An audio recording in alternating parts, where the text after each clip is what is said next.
Hello, and welcome to the Artificial Fluency Podcast. I'm your host, Emma, and today we have a special hour-long episode all about mindfulness and how it can revolutionize your language learning journey. Whether you're a beginner or approaching fluency, the principles of mindfulness can help you overcome common obstacles, reduce anxiety, and develop a deeper connection with English. So get comfortable, take a deep breath, and let's begin this exploration together. Before we dive into the fascinating connection between mindfulness and language learning, let's first understand what mindfulness actually is. Many people have heard the term, but there's often confusion about what it really means.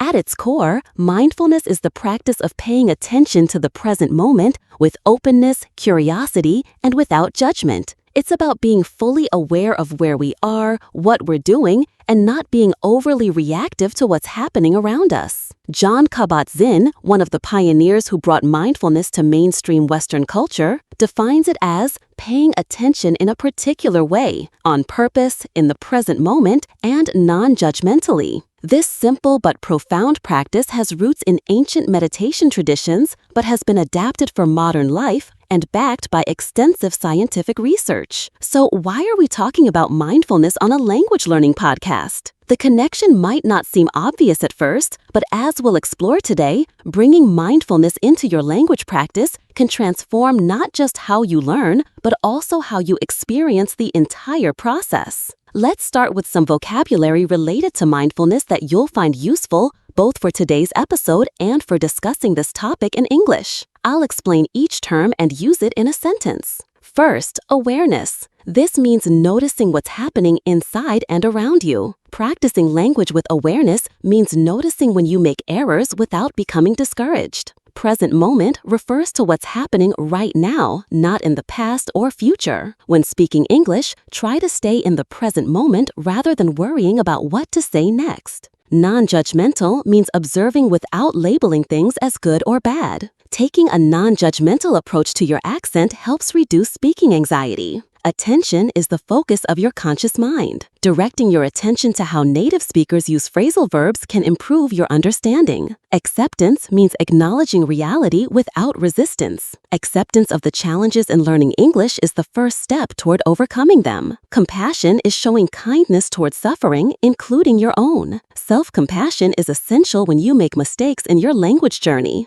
Now that we have this vocabulary foundation, let's explore the specific ways mindfulness can enhance your language learning experience. One of the biggest challenges language learners face is something we rarely talk about, the emotional aspect of learning. Have you ever felt your heart racing when asked to speak English in front of others? Or that sinking feeling when you can't understand a native speaker? Or maybe the frustration of forgetting vocabulary you thought you knew? These emotional responses aren't just uncomfortable, they actively interfere with learning. When we experience stress or anxiety, our brain's fight or flight response activates. Blood flows away from our prefrontal cortex, the thinking, learning part of our brain, and towards systems needed for survival. This biological response made perfect sense when humans needed to escape predators, but it's not helpful when trying to conjugate verbs or remember vocabulary. This is where mindfulness comes in. Research has shown that regular mindfulness practice actually changes the brain in ways that help us manage emotions and stress. A 2011 study at Harvard found that just 8 weeks of mindfulness practice created measurable changes in the amygdala, the brain's alarm system for threat. Participants showed reduced activation in this area and reported feeling less stressed. For language learners,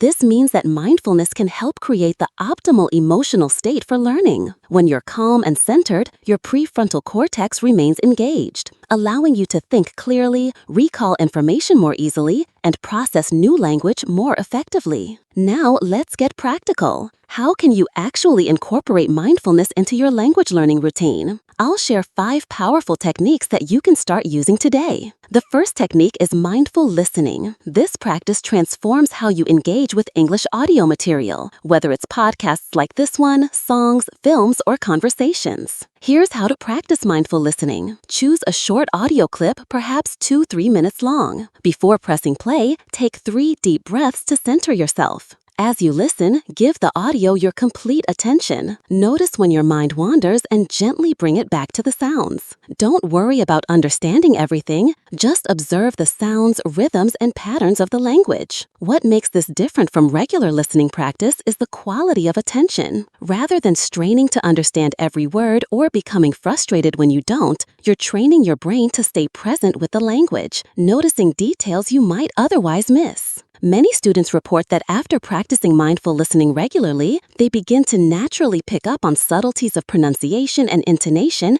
that Many students report that after practicing mindful listening regularly, they begin to naturally pick up on subtleties of pronunciation and intonation that they previously couldn't hear. Your brain becomes better at distinguishing sounds that don't exist in your native language. I recommend starting with just 5 minutes of mindful listening daily, gradually increasing as you become more comfortable with the practice. Let's try a brief mindful listening exercise right now. I'm going to play a short paragraph, and I invite you to listen with full attention. Don't worry about understanding every word.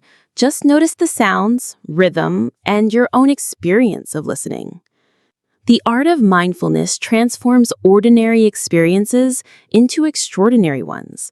When we pay attention to the small details, the feeling of a breeze on our skin, the complex flavors in a simple meal, the subtle changes in another person's expression, we discover a richness in life that was always there, waiting to be noticed.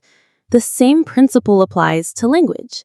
When we bring mindful attention to our practice, the language reveals its patterns, its music, and its beauty. How was that experience? Did you notice your mind wandering at any point? Did you observe any physical sensations as you listened? This level of awareness is exactly what we're cultivating through mindful listening. The second technique is mindful speaking. Many language learners experience anxiety when speaking, which can lead to the frustrating experience of knowing what to say, but feeling blocked or tongue-tied. Mindful speaking begins with awareness of your physical body before you start talking. Notice your posture, any tension in your shoulders or jaw, and your breathing pattern. Take a moment to feel your feet on the ground, which creates a sense of stability and presence. As you speak, pay attention to the physical sensations of forming the words. Feel the movement of your tongue, lips, and jaw. Notice the vibration in your throat and chest. This sensory awareness keeps you anchored in the present moment, rather than caught in worries about how you sound. Another aspect of mindful speaking is observing any self-critical thoughts without getting caught up in them. When you notice thoughts like, "My pronunciation is terrible," or "They're judging my grammar," simply acknowledge them with, there's a judgmental thought, and gently return your attention to the physical experience of speaking. I recommend practicing mindful speaking first in low-pressure situations, perhaps recording yourself or speaking with a supportive language partner. As your comfort grows, you can bring this awareness into more challenging conversations. Many students report that mindful speaking not only reduces anxiety, but also improves their pronunciation as they become more aware of the physical aspects of producing sounds. Let's practice a brief mindful speaking exercise. I'll provide a simple prompt, and if you're in a place where you can speak aloud, I invite you to respond to it while practicing mindful speaking. If not, you can just imagine doing this exercise. The prompt is, describe your favorite place to relax. Before speaking, take 3 deep breaths, feel your feet on the ground, and notice any tension in your body, allowing it to release. As you speak, pay attention to the physical sensations of forming the words. Notice any judgmental thoughts that arise, acknowledging them without getting caught up in them. Focus on the experience of speaking rather than how good your English sounds. Even just 30 seconds of speaking with this kind of awareness can begin to shift your relationship with spoken English. Our third technique is mindful reading. Many language learners approach reading with the goal of finishing the text or understanding every word, which can create pressure and frustration. Mindful reading transforms this experience. Begin by choosing a text that's at an appropriate level for you, challenging enough to be interesting, but not so difficult that you need to look up every other word. Before you start reading, take a moment to center yourself with a few deep breaths. As you read, notice the tendency to rush or to get caught in trying to translate everything to your native language. When you find your mind racing ahead or struggling to grasp meaning, gently bring your attention back to the words on the page. Read at a pace that allows you to actually see each word. One particularly effective mindful reading technique is to read aloud slowly, feeling the shape of each word in your mouth. This engages multiple senses and creates a deeper connection with the language. Another approach is to read the same short passage several times, noticing new details with each reading. You might focus on different aspects. First, the general meaning, then specific vocabulary, then grammatical structures, and finally, the rhythm and flow of the language. Many students find that mindful reading leads to better comprehension and retention, as well as a more enjoyable experience with the language. Let's practice a brief mindful reading exercise.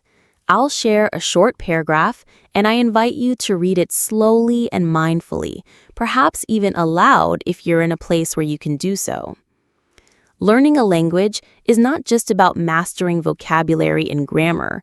It's about entering a new world of expression, connecting with different ways of thinking, and expanding your own identity. Each new word you learn is not just information to memorize, but a tool that allows you to share more of yourself and understand more of others. The journey of language learning is as much about discovering yourself as it is about communicating with others. As you read, did you notice any tendency to rush? Were you able to stay present with each word? Did any particular phrases stand out to you? This awareness is what makes mindful reading such a powerful practice. The fourth technique we'll explore is mindful vocabulary practice.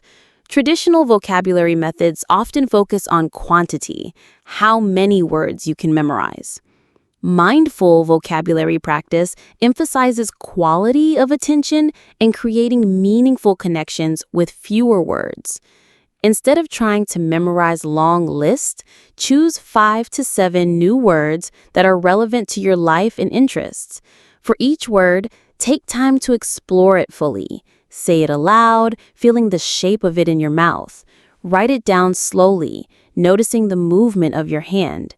Create a personal example sentence that has emotional significance for you. You might also engage your imagination.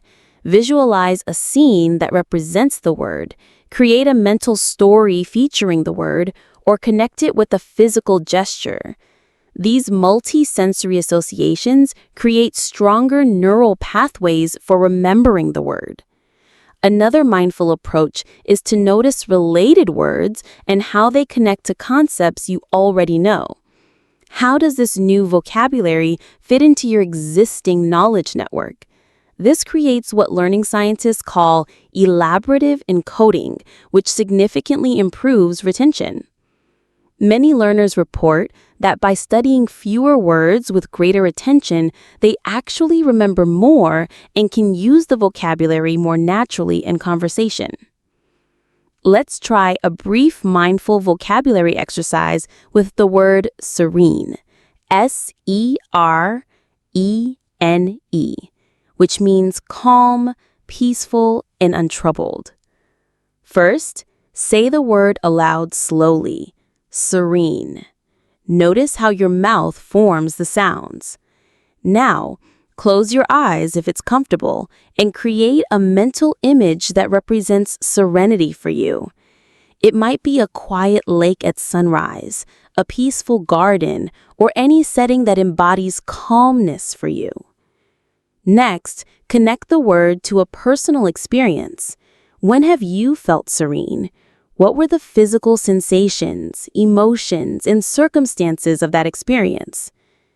Finally, create a meaningful sentence with the word.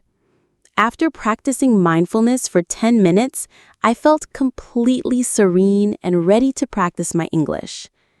This deep, multi-sensory engagement with a single word creates much stronger memory traces than quickly reviewing dozens of words. The fifth technique is mindful grammar practice. Grammar can be one of the most frustrating aspects of language learning, often leading to overthinking and anxiety when speaking. Traditional grammar study focuses on memorizing rules and doing mechanical exercises. Mindful grammar practice takes a different approach, emphasizing awareness and pattern recognition over memorization. Begin by choosing one grammatical structure to focus on, like the present perfect tense. Rather than starting with rules, expose yourself to many examples of this structure in authentic context, perhaps by reading a short story or listening to a dialogue where it appears frequently. As you encounter the structure, notice how it's used and what meaning it conveys. When does the speaker choose this form instead of another? What feeling or perspective does it express? This curious observation is very different from trying to apply memorized rules. Once you've developed this intuitive feeling for the structure, then look at the formal rule. You'll likely find that it makes much more sense because you've already begun to develop a feel for the pattern. When practicing, bring full attention to forming the structure correctly, noticing any resistance or confusion that arises. Rather than judging these difficulties, simply observe them with curiosity, like, oh, I notice I'm struggling with the word order here, or I see I automatically used simple past instead of present perfect. This mindful approach can transform grammar from a source of anxiety to an interesting exploration of how the language works. Let's practice mindful grammar with the short exercise focusing on the present perfect tense. I'll provide several examples of the structure in context. As you read or listen to them, pay attention to the feeling or meaning that this tense conveys, rather than trying to recall formal rules. I've lived in Paris for 3 years. She's never tried sushi before. They've just arrived at the airport. We've been studying English since January. He's already finished the assignment. What patterns do you notice? What kind of situations call for this tense? You might observe that it connects past events to the present moment in some way. This intuitive understanding, developed through mindful observation, provides a much stronger foundation than memorizing rules alone. Now that we've explored 5 specific mindfulness techniques for language learning, let's take a step back and look at how to integrate mindfulness more broadly into your learning routine.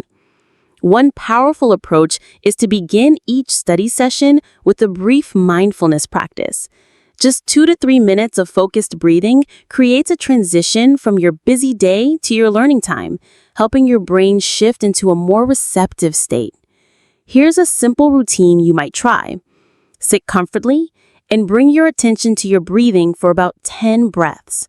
Then, set a clear, positive intention for your study session, such as, I'm going to explore these new words with curiosity, or I will practice speaking with awareness and patience.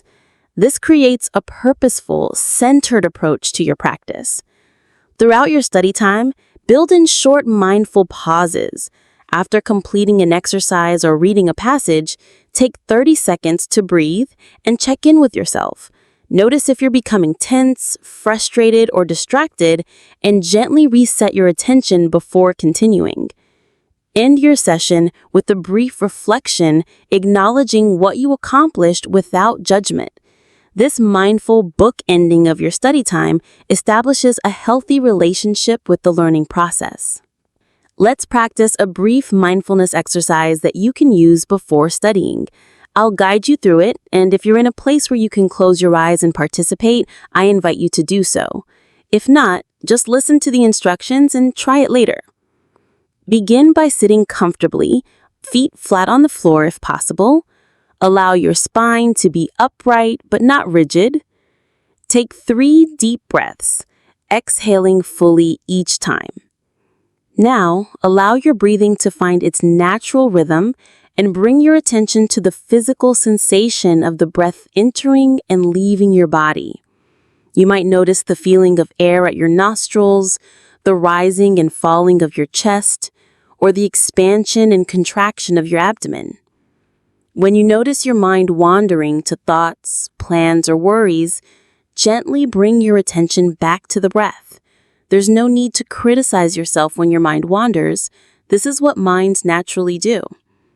Continue following your breath for a few moments.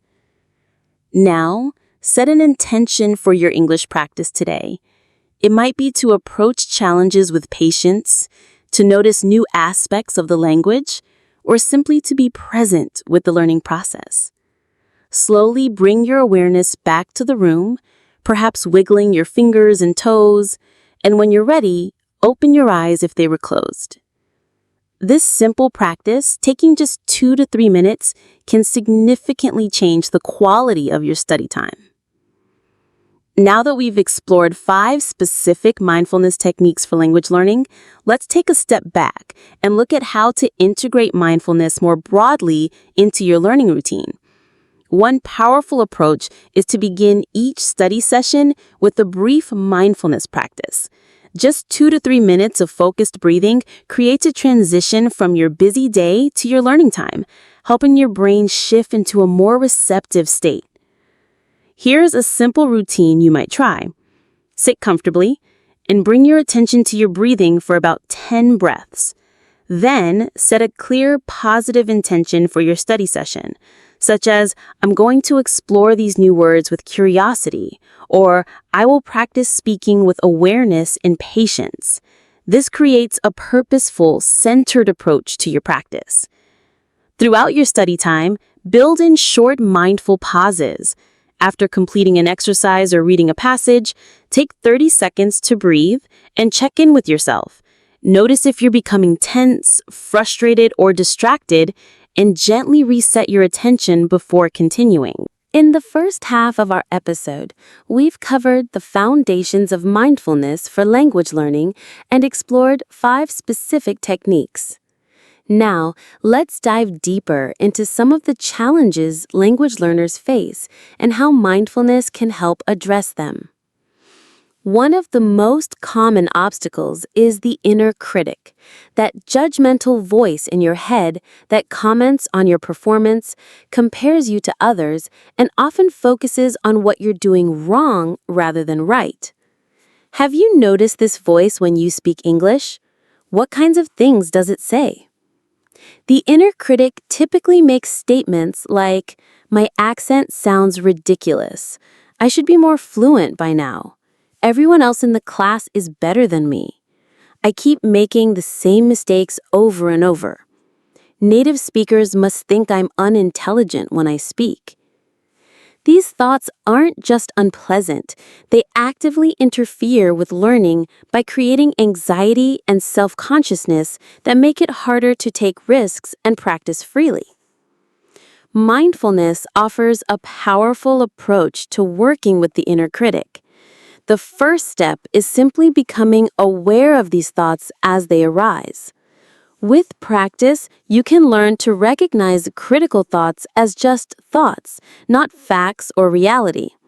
The traditional mindfulness instruction is to notice the thought, label it, there's self-criticism, and then gently return your attention to whatever you were doing, whether speaking, listening, reading, or writing in English. Over time, this practice creates space between you and your thoughts.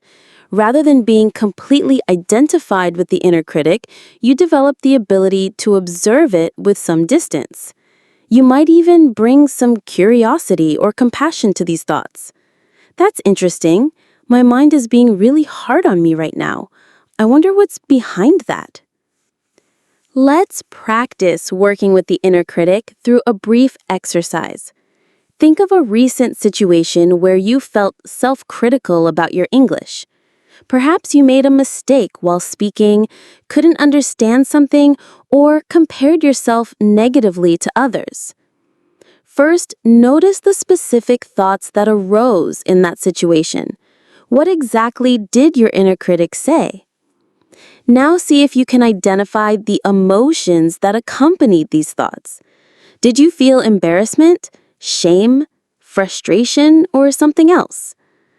Next, try rephrasing the critical thought with more kindness and perspective. For example, I'm terrible at pronunciation might become, pronunciation is challenging for many learners, and I'm still developing this skill. This isn't about positive thinking or denying difficulties. It's about relating to your experience with greater awareness and compassion, which creates a healthier learning environment. Another major challenge for language learners is the phenomenon known as the plateau, that frustrating period where, despite continued effort, you don't seem to be making progress. Many language learners experience this at the intermediate stage, which is sometimes called the intermediate plateau. The plateau often triggers a cycle of demotivation. You don't see progress, so you become discouraged, which leads to less effective practice, which results in even less progress. Adding to the challenge, your awareness of the language has increased, so you're more conscious of your mistakes and limitations than you were as a beginner. Mindfulness offers several ways to navigate the plateau more skillfully. First, it helps you recognize that progress isn't always linear or immediately visible. By practicing present moment awareness, you can engage fully with your current learning experience without constantly evaluating whether you're getting better. Second, mindfulness cultivates equanimity, the ability to stay balanced in the face of both pleasant and unpleasant experiences, which helps you continue practicing consistently even when you don't feel the immediate reward of noticeable improvement. Third, the practice of non-judgment allows you to observe your current abilities without labeling them as good enough or not good enough. This creates a more objective view of where you actually are in your learning journey. Many students find that the plateau isn't actually a complete lack of progress, but rather a shift in how progress happens, becoming less obvious, but often deeper and more integrated. Mindfulness helps you appreciate these subtle changes that might otherwise go unnoticed. Here's a practice for working with the plateau experience.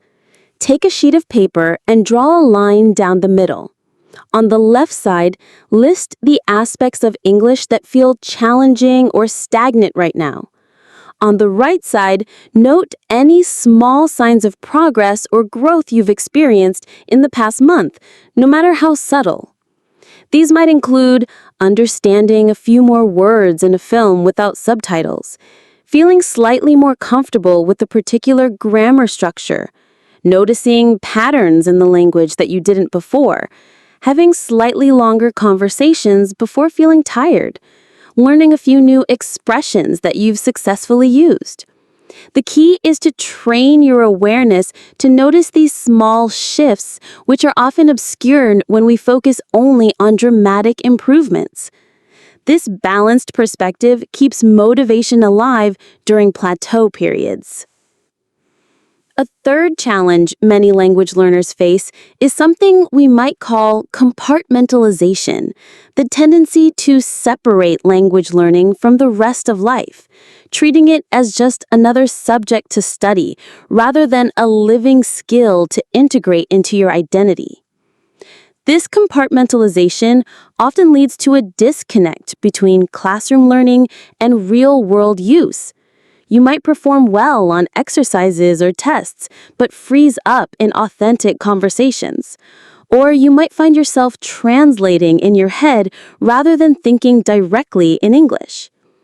Mindfulness practices can help bridge this gap by training you to bring awareness of the language into everyday life. Here are a few approaches that students have found particularly effective. First, practice language mindfulness during routine activities. Choose an everyday task like cooking, walking, or commuting, and narrate what you're doing or seeing in English, either out loud or mentally. This helps integrate your language into your normal experience rather than keeping it confined to study time. Second, create mindful triggers throughout your day, specific cues that remind you to switch into English. For example, you might decide that every time you open a door, wait for an elevator, or wash your hands, you'll think in English for the next 30 seconds. These brief but frequent moments of language immersion add up significantly over time. Third, practice mindful language shifting, the transition between your native language and English. Notice what happens in your mind and body when you switch languages. Is there tension, excitement, a change in your sense of identity? This awareness itself helps make the transition more fluid over time.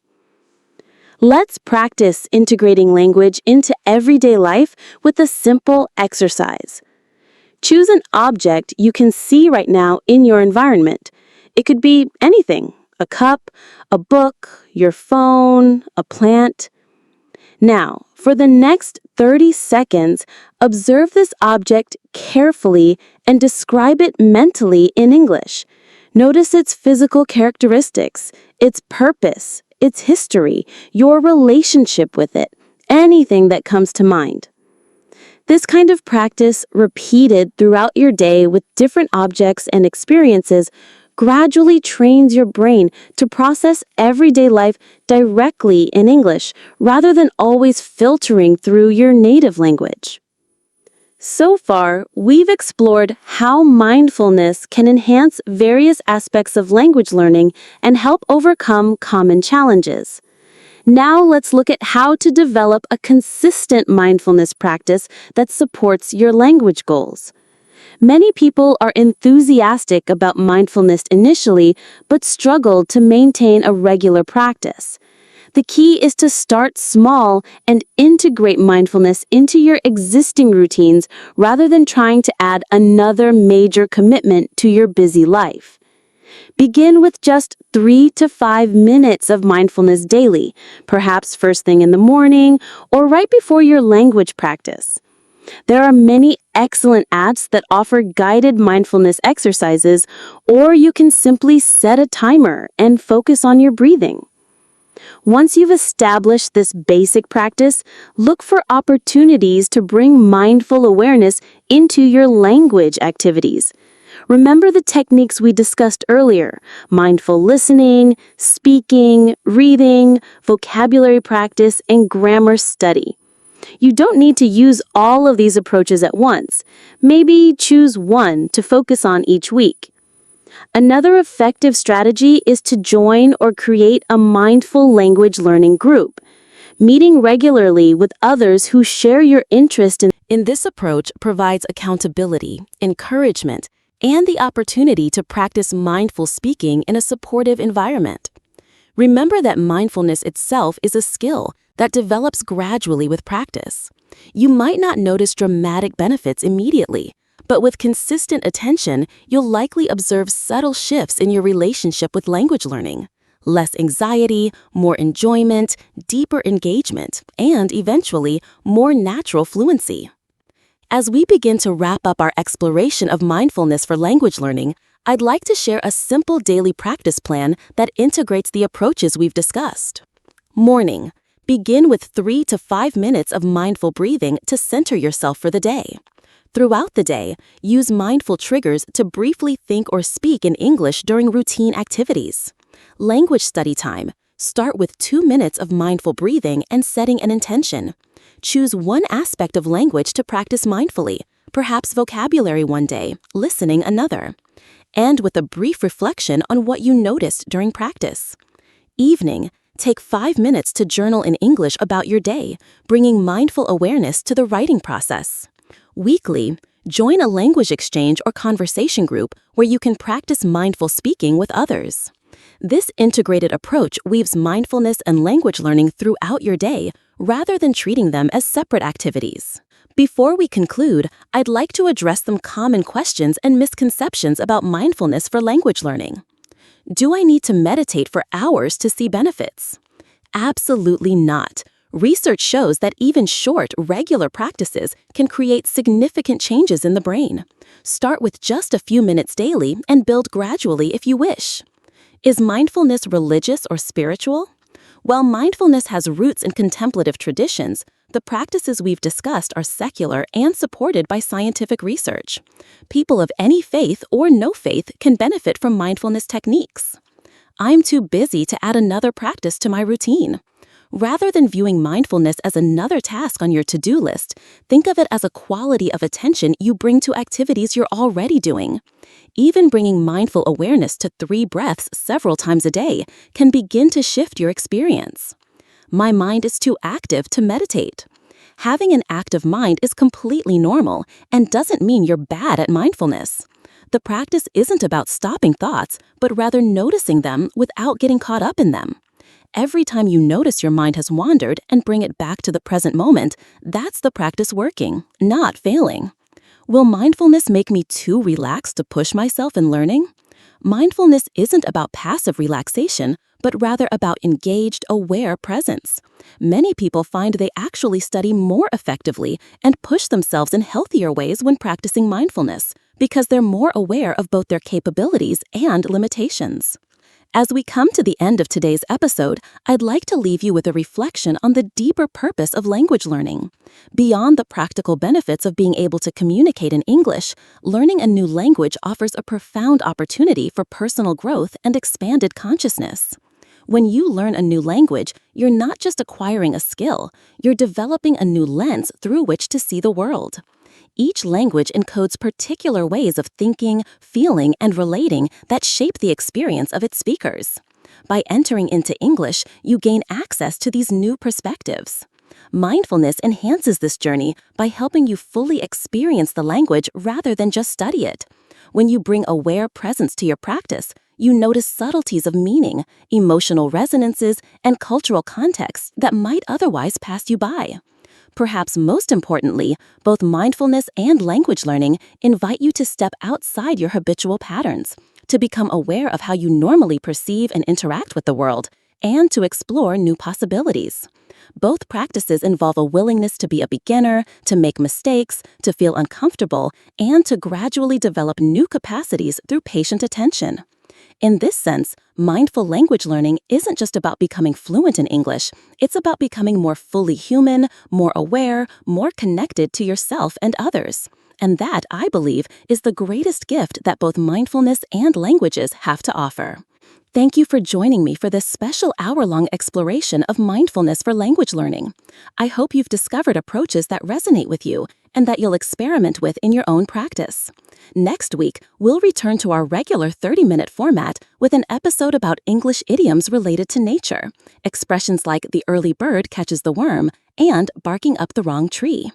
Until then, I encourage you to bring mindful awareness to your language journey, moment by moment, breath by breath. If you enjoyed this episode, please share it with fellow language learners who might benefit. And remember, the path to fluency isn't just about how much you study, it's about how you show up for the learning process, with awareness, patience, curiosity, and compassion. This is Emma from Artificial Fluency, wishing you mindful moments and joyful discoveries on your language journey. Thank you for listening, and see you next time.